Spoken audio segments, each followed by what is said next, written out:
Hello, we are the Mad Hatters and we will be discussing the topic of Mexican folk and fairy tales. Before Mexico was referred to as Mexico, it was previously known as the pre-Hispanic era. This era carried out most of its history through telling oral tales and passing its history from generation to generation. There were many civilizations built and raised during this time. However, even before the Europeans arrived, most of these mighty civilizations had fallen due to time, letting only oral tales and archaeological investigations to be the bearer of its past greatness. However, some oral tales still remain, such as La Laminchi, an Aztec oral tale, which is quite similar to present times Mexico's La Llorona, which translates to the weeping woman in English. Both stories are about the ghost of a woman who commits suicide after drowning her two children in a fit of rage due to her unfaithful husband, and now roams the riverbanks in search of her children. Most oral tales at the time of the pre-Hispanic era were more spiritual-based or helped explain how they thought of how the world worked. Their tales introduced different types of gods and spirits, and showed how the gods and spirits played certain roles in the balance and management of their world. Although this era had already lost most of its past due to time, it lost even more when the Europeans came. Well, to be more specific, when the Spanish invaded and conquered Mesoamerica. When Spain invaded, they brought their religious beliefs with them and hoped to spread Christianity throughout Mesoamerica. They hoped to accomplish this by destroying all accounts of Mesoamerica's past history and culture, and instead introducing their own beliefs through fairy tales that were widespread around Europe at that time, but were rewritten by the Spanish to carry a higher Christian influence.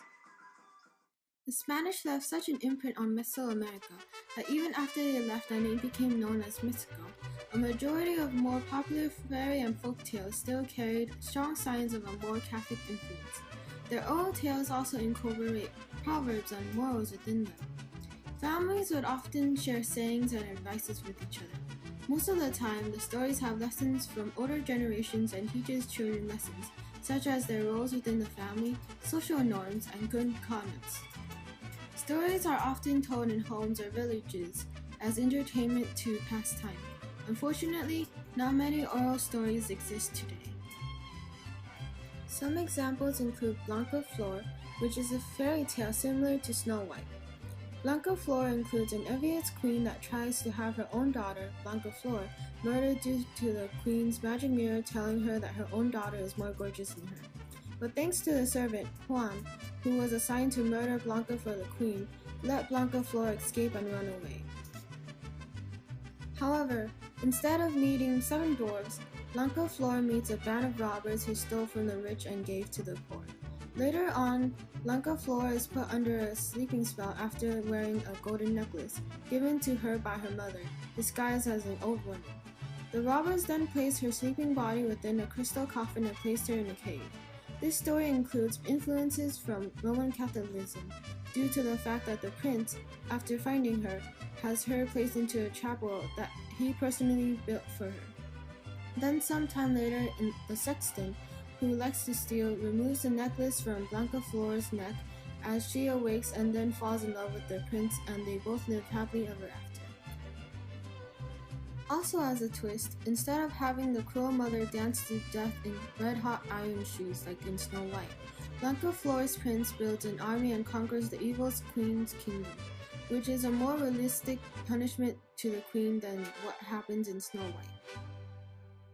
Blancaflor is a prime example of what Mexican folk tales represent. They are influenced heavily by the religion of Christianity due to the fact that the Spanish brought the religion and looked for ways to spread it. A very effective way was through folk tales, which would be passed down through generations. As a result, a majority of folk tales from Mexico include signs of religion. Religion is either included by name dropping the devil, God, or religious ideas. It is not uncommon to even include all 3. Religion played a big role in Mexican folk tales. It is similar to Snow White of the Grimm brothers, and it seems to emphasize religion even more than the Grimms. And as a side note, Blancaflor is directly translated to white flower in English. possibly because snow is very scarce in Mexico, and because flowers are fairly popular there as well. The Mexican culture is an interesting one, and the tales that go along with it give a strong interpretation of the culture as a whole.